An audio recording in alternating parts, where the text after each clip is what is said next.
Hello everyone, welcome to my channel. मैं महेश राय स्वागत करता हूं आपका अपने चैनल में। तो आप ये देख सकते हैं, ये question paper UGC net GRF परीक्षा नवंबर 2017 का है। ये नवंबर 2017 का नेट का पेपर है। हिंदुस्तानी संगीत, वोकल एंड इंस्ट्रूमेंट व्याख्या सहित द्वितीय प्रश्न पत्र का हल। ठीक है, तो चलो स्टार्ट करते हैं।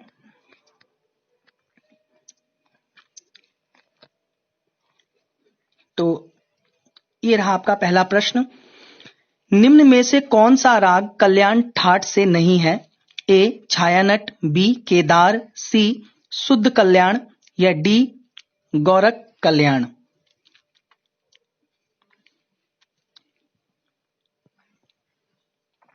तो आपका सही आंसर है डी गौरक कल्याण।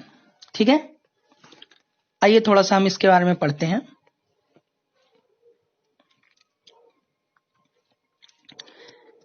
छायानट, केदार, शुद्ध कल्याण ये तीनों राग कल्याण ठाट के राग हैं, जबकि गौरक कल्याण खमास ठाट का राग है।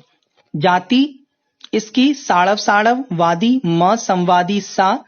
इसके आरोह तथा अवरोह में ग स्वर वर्जित है। गायन समय रात्रि का द्वितीय पहर है। ठीक है, तो ये तीनों जो है राग छायानट, शुद्ध कल्याण और केदार, ये कल्याण ठाट के हैं। ठीक है, और ये जो है ये किस ठाट का है? ये खमास ठाट का है। गौरक कल्याण खमास ठाट का है।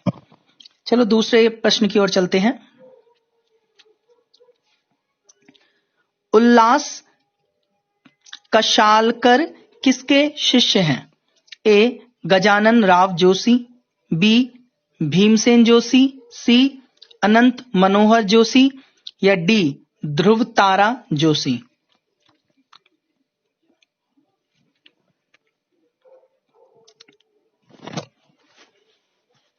तो आपका सही आंसर है ए गजानन राव जोशी।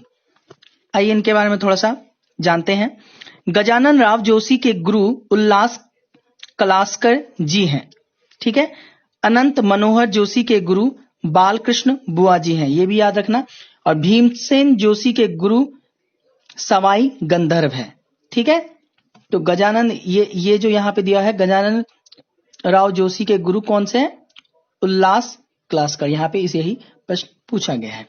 चलो आगे चलते हैं। और यहां पे ये भी दिया हुआ है, भीमसेन जोशी के कौन है? सवाई गुरु। ठीक है, और अनंत मनोहर लाल के कौन है? 2 मिनट। अनंत मनोहर जोशी के कौन है? बालकृष्ण बुआ। ठीक है, आगे चलते हैं। Question number 3। दाढ़ी शब्द का अर्थ क्या है? ए गीति का प्रकार, बी ताल का प्रकार, सी तबला वादक या डी संगीत जीवी समुदाय। तो बताइए।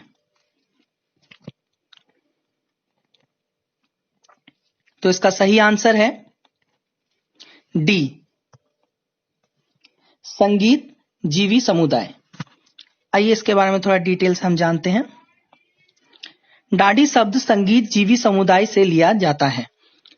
गीति का प्रकार महर्षि भरत ने गीति में मागधी, अर्ध मागधी, पृथुला तथा संभाविता नामक 4 गीतियां कही हैं। सारंगदेव ने गीतियों की संख्या 5 मानी है। शुद्धा गीति, भिन्ना गीति, गौरी गीति, बेसरा गीति और साधारणी गीति। ठीक है, तो इसका क्या होगा? दाढ़ी शब्द का अर्थ क्या है? तो डी है संगीत जीवी समुदाय। Question number 4।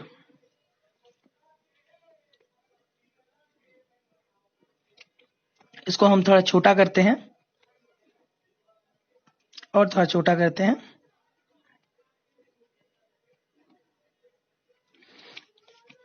निम्नलिखित को सुम्मिलित कीजिए। सूची 1 में दरस पिया, प्राण प्रिया, सबरंग, प्रवण रंग सूची 2 में विलायत हुसैन खां, बड़े गुलाम अली खां, ओमकार नाथ ठाकुर और महमूद खां। तो बताइए, ये इनका उपनाम है और इसमें से आपको मिलाना है। नीचे आपको ऑप्शन दे रखे हैं।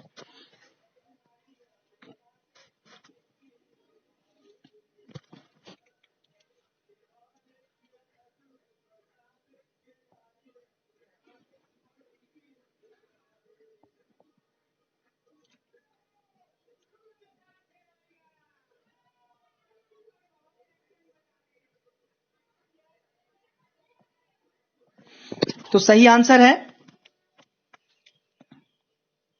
ए। ठीक है, ए का 4 होगा। ठीक है, दरस-पिया कहते हैं महमूद खां को। ठीक है, बी का 1 होगा प्राण प्रिया विलायत हुसैन खां। ठीक है, सी का हो जाएगा 2, सबरंग का हो जाएगा बड़े गुलाम अली खां। सबरंग कौन है? बड़े गुलाम अली खां।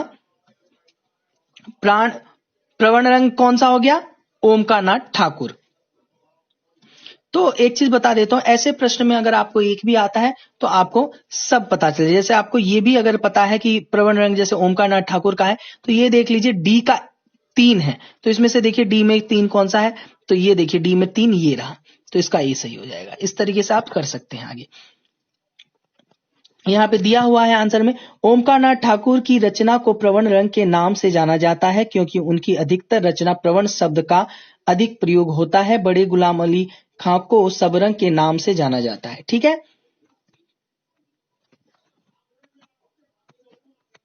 दो मिनट। तो हम अब चलते हैं आगे क्वेश्चन नंबर 5 की ओर।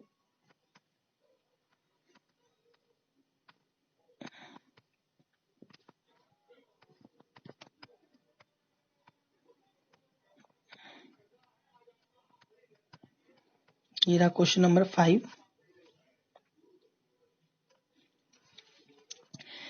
निम्नलिखित में से कौन निर्मल शाह के शिष्य नहीं थे? ए इमदाद खान, बी बंदे अली खान, सी जफर खान या डी सादिक अली खान।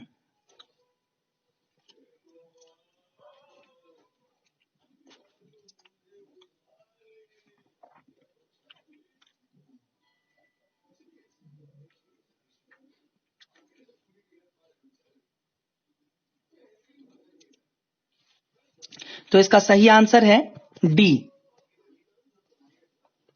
किनके शिष्य थे? निर्मल शाह के शिष्य कौन थे? नहीं थे, तो सादिक अली खान नहीं थे। आगे देख लेते हैं इसको थोड़ा। सादिक अली खान के गुरु असरद अली खान हैं, बंदे अली खान, इमदाद खान और जफर खान निर्मल शाह के शिष्य हैं। और ये जो है निर्मल शाह के 3, ये इमदाद खान, जफर खान और बंदे अली खान, ये तीनों शिष्य हैं। और ये सादिक अली खान नहीं है। ये किनके शिष्य हैं? गुरु असरद अली खान के।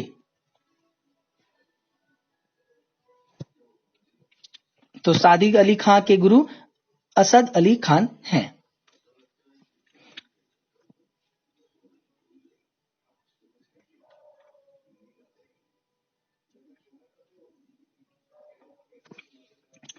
पंचपाणी क्वेश्चन नंबर 6 है। ये पंचपाणी किसका नाम है? ए प्राचीन ताल, बी संगीत ग्रंथ, सी राग या डी प्रबंध।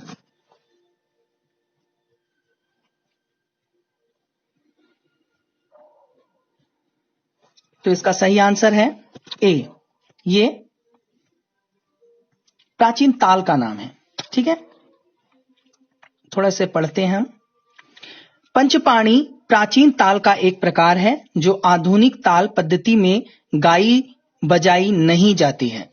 राग प्रधान होने के कारण ही भारतीय संगीत को रागदारी संगीत भी कहा जाता है। ये भी याद रखना, रागदारी संगीत भी से कहा जाता है राग को। राग शब्द का सर्वप्रथम उल्लेख संगीत ग्रंथ बृहदेशी में देखने को मिलता है। देखो यहाँ पे अलग अलग तरीके से बताया गया है, तो बहुत अच्छा। क्वेश्चन नंबर 7, निम्नलिखित में से कौन विचित्र वीणा वादक है? ए गुलाम मोहम्मद खान, बी रजब अली खान, सी अब्दुल अजीज खान या डी असद अली खान।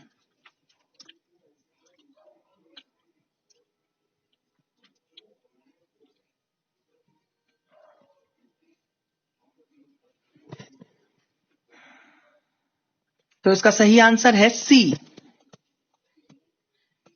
अब्दुल अजीज खान। ये विचित्र वीणा के वादक हैं। पढ़ते हैं हम। अब्दुल अजीज खान विचित्र वीणा वादक हैं। असद अली खान रुद्र वीणा वादक हैं। गुलाम मोहम्मद तबला वादक हैं और रजब अली खान बीन वादक हैं। ठीक है। Question number 8।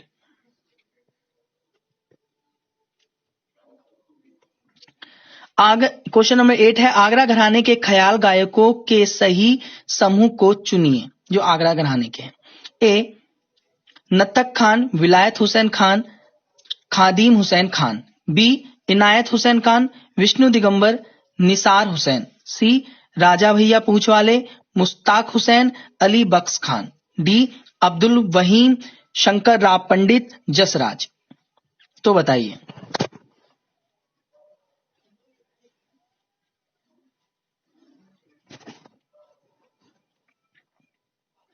तो इसका सही आंसर है ए नत्तक खान, विलायत हुसैन खान और खादिम हुसैन खान। ये आगरा घराने के गायकों की सही समूह सूची है। ठीक है। आगे देख लेते हैं इसको, हम थोड़ा एक्सप्लेन करते हैं। आगरा घराने के कलाकार में नत्तक खान, विलायत हुसैन खान और खादिम हुसैन खान थे, जबकि इनायत हुसैन, विष्णु दिगंबर, निसार हुसैन, राजा भैया पूछवाले, अब्दुल वहीम, शंकर राव पंडित सब ग्वालियर घराने के कलाकार हैं। ये सब जितने भी हैं और जो ऑप्शन में दिए गए हैं ये सारे के सारे ग्वालियर घराने के कलाकार हैं। पंडित जसराज मेवाती घराने से संबंधित हैं। ठीक है।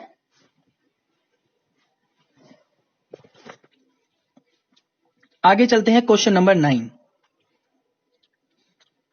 निम्नलिखित स्वर समुदाय किस वर्ण का उदाहरण है? सारे ग ग रे ग रे सा, आरोही, बी अवरोही, सी संचाली या डी स्थाई।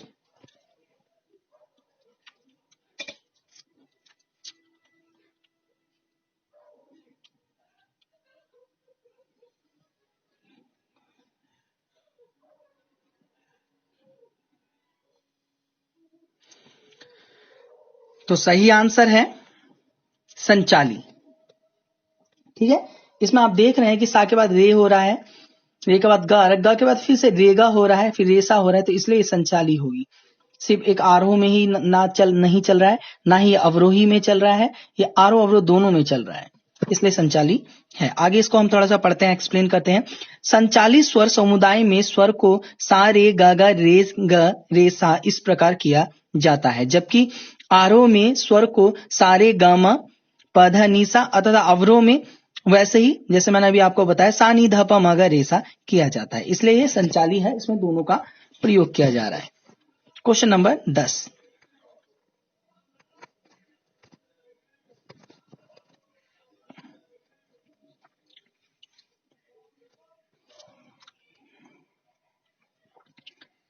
थोड़ा सा इसे हम छोटा कर लेते हैं।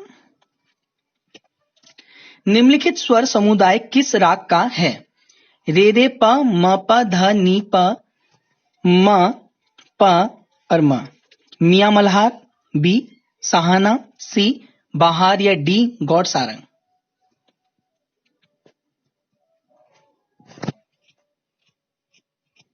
तो सही आंसर है इसका डी। ये जो है ये गौड़ सारंग का अंग है या स्वरावली है या स्वर समूह है, कुछ भी बोल सकते हैं। देखिए लिखा हुआ है कि रे रे प म प ध नी प म प म, ये स्वर गौड़ सारंग के स्वर हैं। गौड़ मल्हार खमाज ठाट का राग है। ये गौड़ मल्हार कौन से ठाट का राग है? तो ये खमाज का है।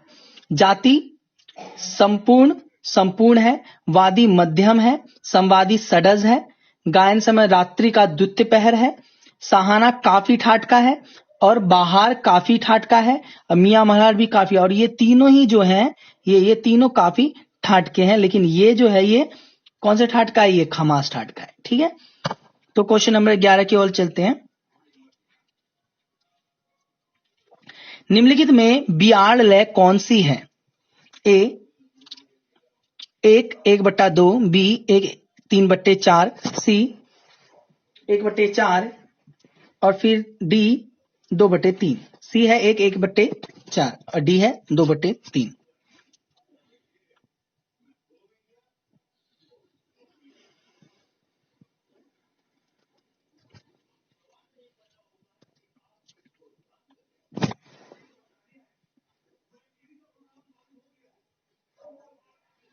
तो आपका सही आंसर है बी, ये बियाड़ होगा।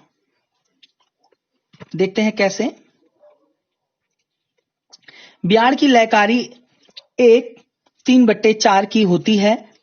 इसी में हर मात्रा में पौने 2 मात्राएं आती हैं। इसमें 4 मात्राओं में 7 मात्राएं ली जाती हैं। ठीक है, इसका मेन रीजन क्या है, कैसे समझोगे? इसमें जो 4 मात्राएं हैं उसमें 7 मात्राएं आएंगी, मतलब कि जैसे मात्राएं 4 मात्राओं में 7 मात्राएं ली जाती हैं। ठीक है, आगे चलते हैं। Question number 12। गुल्लू शब्द किस वाद्य से संबंधित है? ए तबला, बी सितार, सी बांसुरी या डी मृदंग।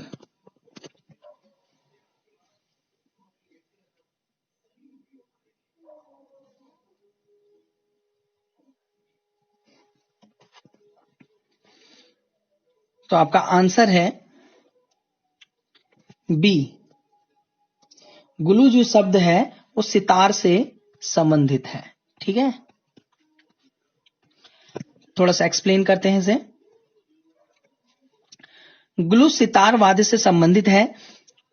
गुल्लू सितार का वह भाग है जहां डांड वे तुम्बा जुड़ते हैं। डांड और जहां तुम्बा जुड़ते हैं वहीं का अंग होता है। सितार वाद्य का आविष्कार अमीर खुसरो ने किया है। अमीर खुसरो ने पर्सियान वाद्य उर्द के आधार पर माना है। सितार वाद्य को सप्ततंत्री का बिगड़कर सप्त और फिर सितार हो गया था। ठीक है, क्वेश्चन नंबर 13 पे चलते हैं। हुमफित शब्द निम्न में से किस से संबंधित है? श्रुति, स्वर, गमक या मूर्छना।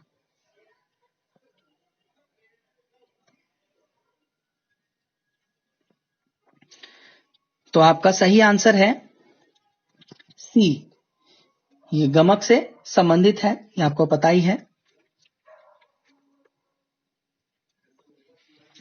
हुमफित गमक से संबंधित है। गमक की परिभाषा इस प्रकार से की गई है कि जब स्वर को विशिष्ट प्रकार से हिलाते हैं तो उसे गमक कहते हैं। संगीत रत्नाकर में गमक के 15 प्रकार माने गए हैं। कंपित, स्फुति, आहत, आंदोलित, पुलित, पवलित और उल्लासित, त्रिभित्र, तिरिप, वलित, हुमफित, लीन, मुद्रित, कुरुला, नामित और मिश्रित। ठीक है, तो ये जो है हुमफित, ये देखिए ये रहा हुमफित। ठीक है, आगे चलते हैं। Question number 14। निम्न में से कौन सा स्वर अर्ध दशक के नाम से जाना जाता है? ए मध्यम, बी पंचम, सी षड्ज या डी धैवत।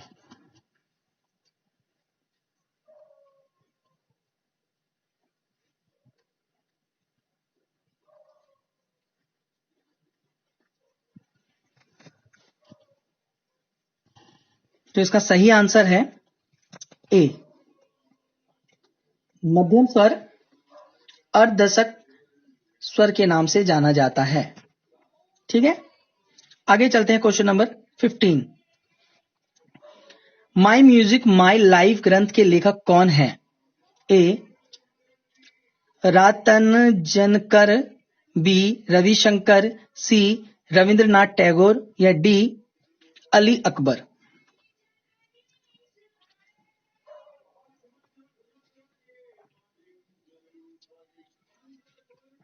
तो इसका सही आंसर है बी। ठीक है, रविशंकर ने लिखी है माई म्यूजिक माई लाइफ। ठीक है, माई म्यूजिक माई लाइफ ग्रंथ पंडित रविशंकर द्वारा लिखित ग्रंथ है। रविशंकर जी का जन्म 7 अप्रैल 1920 में हुआ था। बंगाली थे वो और ब्राह्मणी परिवार में हुआ था। पंडित रविशंकर जी को 1999 में भारत सरकार द्वारा सर्वोच्च सम्मान भारत रत्न अलंकार मिला, उन्हें विभूषित किया गया। 2001 में ब्रिटेन की ओर से नाइटहुड मिला। 2001 में नाइटहुड मिला है। ठीक है, और 1999 में मिला, क्या मिला 1999?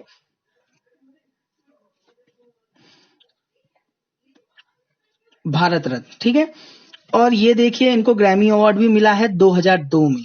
ठीक है, 2002 में इनको ग्रैमी अवार्ड से नवाजा गया। ठीक है, आगे चलते हैं।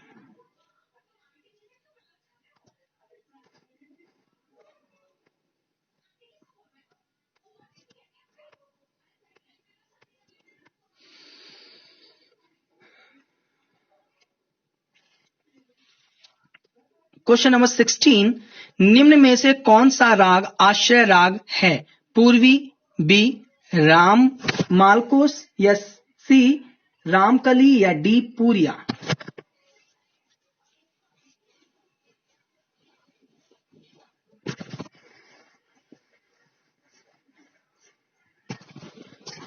सही आंसर है ए पूर्वी।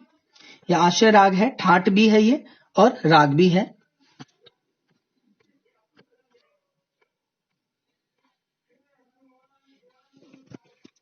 पूर्वी अपने ठाट का आश्रय राग है। इसका वादी ग संवादी नी जाति इसकी संपूर्ण है। न्यास के स्वर सा ग प, गायन समय सायकाल संप्रकृतिक राग पूरिया धनाश्री है। क्वेश्चन नंबर 17,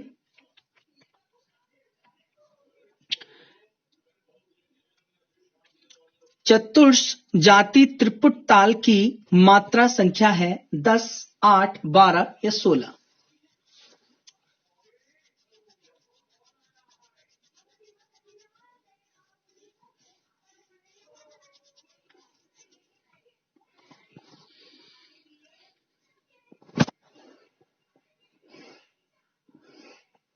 तो इसका सही आंसर है बी 8 इसका आंसर होगा।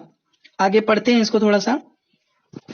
चतुर्थ जाति में त्रिपुट ताल 8 मात्रा की होती है, तो ये इसका आंसर 8 है। और त्रिशत जाति में 7 मात्राएं होती हैं, खंड में 9 मात्राएं होती हैं, और मिश्र में 11 मात्राएं और संकीर्ण में 13 मात्राएं होती हैं। ठीक है, तो ये याद रखने योग्य है। और क्वेश्चन नंबर 18 की ओर चलते हैं। उस कथन का चुनाव करें जो कि सही नहीं है। ए राग ध्यान सिद्धांत का रस भाव से घनिष्ठ संबंध है। बी मध्यकाल में उत्तर दक्षिण दोनों पद्धतियों में राग रागनी की अवधारणा प्रचलित रही। सी संगीत दर्पण तथा संगीत मकरंद राग रागनी वर्गीकरण से संबंधित ग्रंथ है। डी भरत ने राग ध्यान का उल्लेख किया है।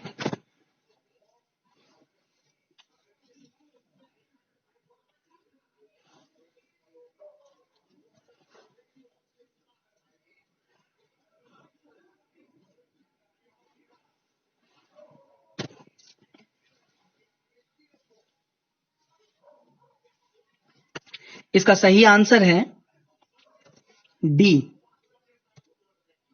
ठीक है, भरत ने राग ध्यान का उल्लेख किया। ठीक है, ये सही नहीं है। और कैसे सही नहीं है, थोड़ा सा पढ़ते हैं हम।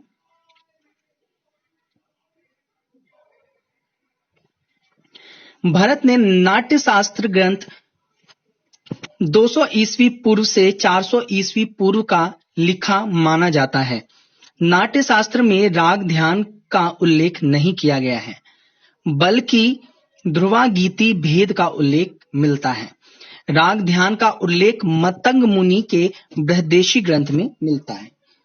तो ये आपको एक अच्छा पता चल गया कि ये राग ध्यान का कहां पे मिलता है, तो मतंग मुनि बृहदेशी ग्रंथ में ये मिलता है। आगे बढ़ते हैं हम। मतंग मुनि ने किन्नरी वीणा का निर्माण किया है। ठीक है, इन्होंने क्या किया है, किस चीज का निर्माण किया, तो किन्नरी वीणा का इन्होंने निर्माण किया है। परंतु मतंग मुनि को चित्रा वीणा का महान कलाकार माना जाता है और इनको चित्रा वीणा का महान कलाकार माना जाता है। किन्नरी वीणा का इन्होंने क्या किया था, आविष्कार किया था। मतंग मुनि ने वीणा पर सर्वप्रथम सारिकाए पर्दे लगाए और सबसे पहले पर्दों का भी निर्माण वीणा पर इन्होंने ही किया है। चलो नेक्स्ट क्वेश्चन पे चलते हैं। Question number 19। किस जाति में प्रबंध के 6 अंगों का होना अनिवार्य है? ए दीप्तिनी, दीपिनी, बी मेदिनी, सी भाविनी या डी तरावली।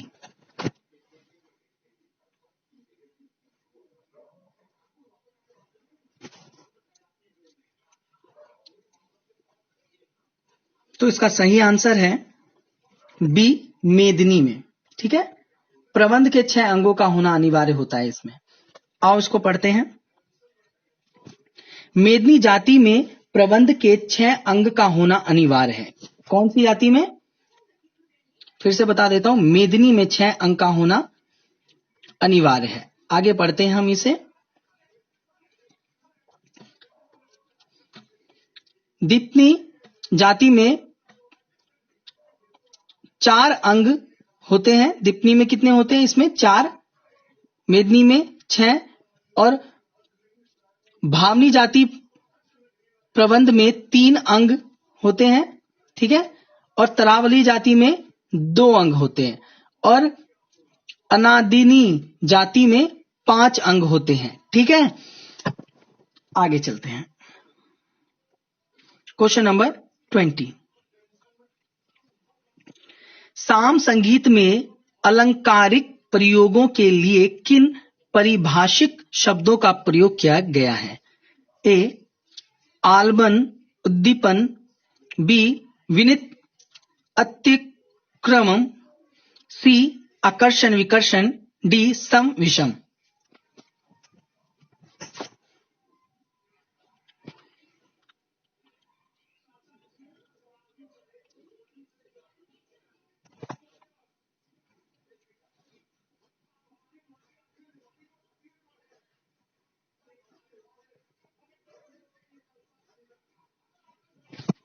आगे चलते हैं। तो इसका सही आंसर है बी विनित और अतिक्रम। ठीक है, संगीत साम के अलंकारिक प्रयोगों के लिए किन परिभाषित शब्दों का प्रयोग, अलंकारिक के लिए कौन सा साम संगीत का प्रयोग किया जाता है? तो विनित। आगे बढ़ते हैं। साम संगीत में अलंकारिक प्रयोग में विनित अत्युत्क्रम शब्द का प्रयोग होता है। सम जब किसी गीत या गत का प्रारंभ सम से किया जाता है उसे सम कहते हैं। ठीक है, क्वेश्चन नंबर और भी है। विषम जब किसी गत का प्रारंभ ताल व गीत की मात्रा प्रथम मात्रा से ना होकर अन्य किसी मात्रा से होती है तो उसे विषम कहते हैं।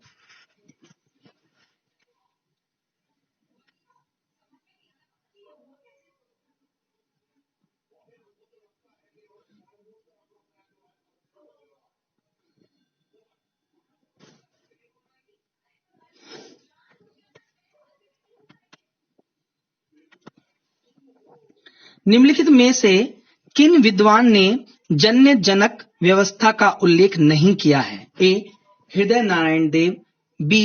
श्रीनिवास, सी. लोचन या डी. मतंग?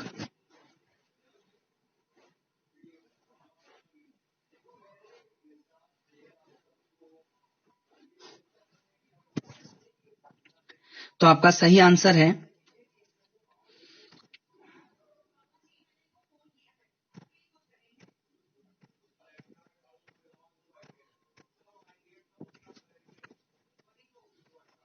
तो ये रहा। चलिए पढ़ते हैं इसे।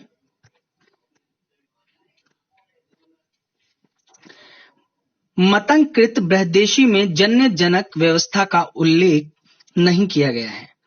इसमें जातियों से ही ग्राम राग की उत्पत्ति हुई तथा मतंग ने किससे हुई उत्पत्ति?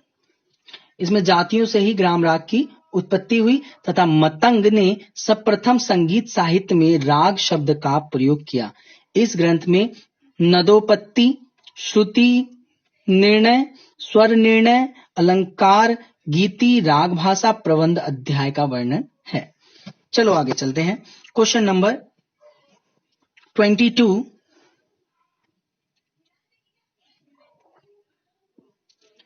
भारत खंडे के अनुसार आवाज के परिष्कार हेतु किन तत्वों का होना आवश्यक है? ए. आवाज ठीक प्रकार से निकालना, बी. आवाज की स्थिरता, सी. श्वास नियंत्रण या 4. रागों की तकनीकी समझ।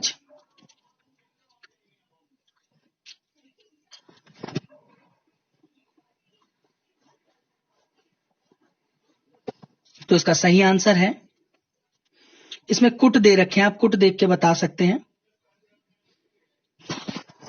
कुट मैंने आपको सॉरी कभी कभी हो जाता है ऐसे। ये जो मैं रिकॉर्ड भी कर रहा हूं तो अभी 1:30 बज रहे हैं रात के, शायद अभी 2 बजने वाले हैं।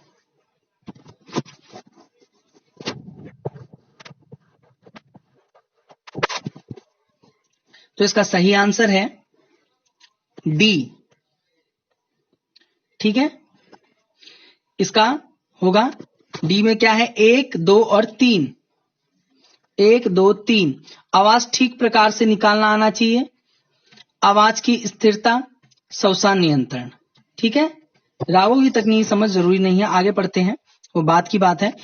भारत खंडे के अनुसार आवाज के परिष्कार हेतु उन्होंने बताया कि सबसे पहले आवाज ठीक प्रकार से निकालना, फिर आवाज की स्थिरता को बढ़ाना, श्वास के पे नियंत्रण पाना ताकि स्वर अपने निश्चित स्वर से ऊपर नीचे ना हिल सके और स्वर की शुद्धता बनी रहे।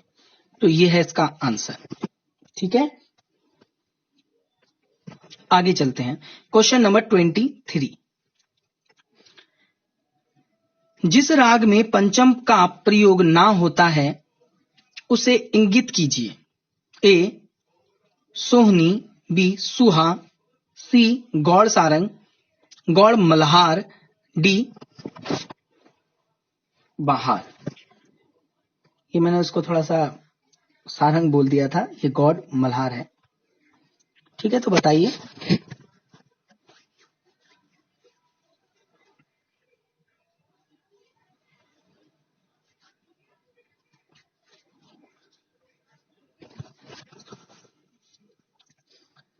तो इसका सही आंसर है ए. सोहनी। सोहनी में पंचम का प्रयोग नहीं होता, ये वर्जित होता है।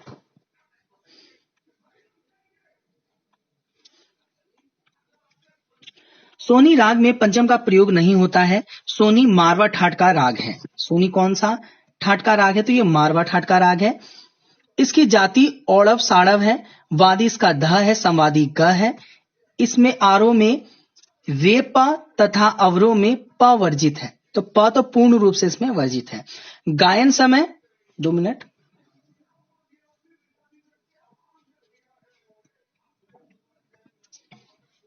गायन समय रात्रि का अंतिम प्रहर, इसका संप्रकृति राग पूरिया और मारवा है। इसका संप्रति राग कौन सा है? पूरिया और मारवा है। किसका? सोनी का संप्रति राग कौन सा है? पूरिया और मारवा है। न्यास के स्वर न्यास के स्वर ग ध यह उत्तरांग प्रधान राग है। सुहा काफी ठाट का राग है। सुहा कौन से ठाट का राग है? तो ये काफी ठाट का राग है। और बहार कौन से ठाट का राग है? तो ये भी काफी ठाट का। गौड़ मल्हार कौन सा है? तो ये भी काफी ठाट का राग है। ठीक है। सोहनी मारवा ठाट का राग है। ठीक है, आगे चलते हैं। तो हमें ऐसे एक्सप्लेन करने से एक ही क्वेश्चन से कम 10 क्वेश्चन बन जाएंगे। अब इसको एक्सप्लेन किया है तो ये देखिए कि इससे कितने इसमें ऑर्डर पूछ सकते हैं, सारा पूछ सकते हैं, पूरा उसका एक राग का पूरा परिचय मिलना, फिर जो ऑप्शन है उसके बारे में पता चल जाना कि इसका ये है, इसका ये है, इसका ये है। तो बहुत एक क्वेश्चन करने से यहाँ पे 10 क्वेश्चन बन रहे हैं। 10 क्वेश्चन का आंसर आप पा रहे हो, पता चल रहा है। तो ये एक अच्छी चीज है इसमें। क्वेश्चन नंबर 24, भिन्न को चुनिए। ए रोशन आरा बेगम, बी भीमसेन जोशी, सी गंगूबाई हंगल, डी रहमत खां।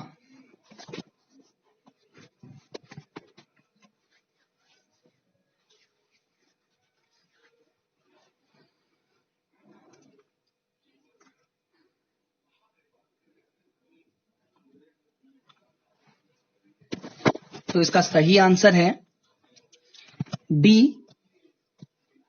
रहमत खां। इनमें से भिन्न है। कैसे देखते हैं? रोशन आरा बेगम, भीमसेन जोशी, गंगूबाई हंगल, ये तीनों कलाकार किराना घराने से संबंधित हैं। ठीक है, ये जो तीनों है रोशन आरा, गंगूबाई हंगल और भीमसेन जोशी, ये कहां से संबंधित है? तो ये किराना घराने से संबंधित है।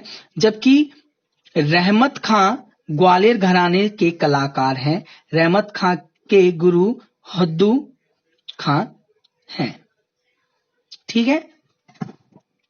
क्वेश्चन नंबर 25, लोचन के श्रुति स्वर स्थानों के अनुसार निम्नलिखित में कौन सी जोड़ी सही नहीं है? स्वर एक तरफ दिया हुआ है, दूसरी तरफ श्रुति, रे म प नी, और श्रुति दे रखा है 7, 13, 16, 22।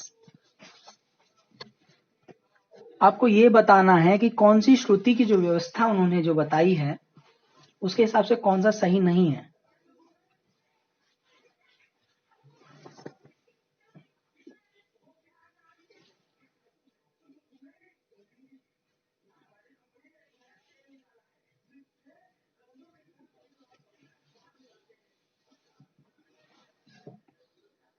तो इसका सही आंसर है सी। ठीक है,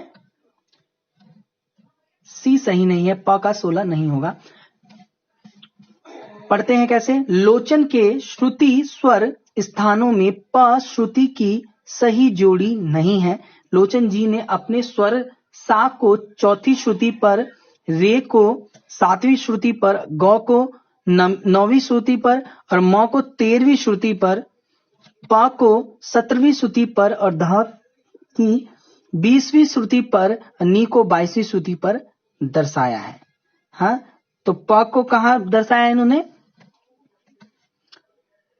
17वीं श्रुति पर।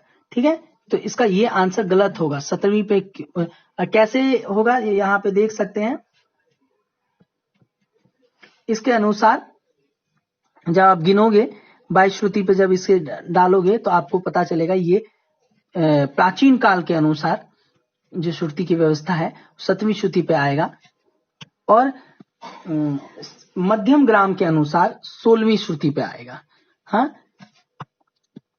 लेकिन लोचन जी तो प्राचीन काल में थे, तो इसलिए इसका आंसर ये होगा।